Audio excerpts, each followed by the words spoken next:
Welcome to Luca and Miguel. Enjoy the video. You need to verify the hardware first.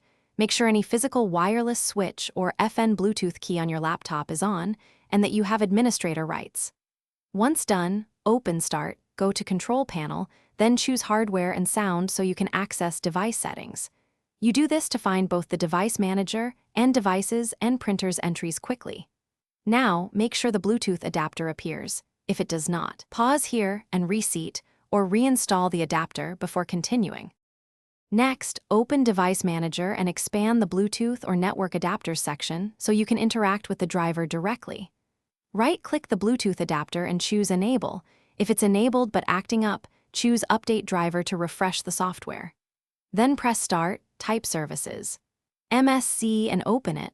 Locate Bluetooth Support Service and set Startup Type to Automatic, then start the service. These steps fix common driver or service level blocks, so Windows can detect Bluetooth devices reliably.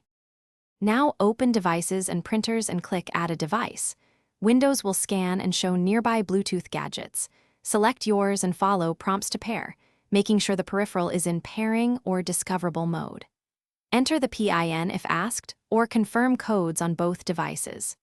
If pairing fails, run the Windows Troubleshooter for Bluetooth, reinstall the adapter driver, or check the Bluetooth support service again. As a single troubleshooting tip, toggling the adapter off and on.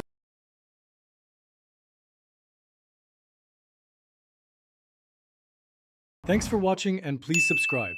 It's the best investment you'll ever make.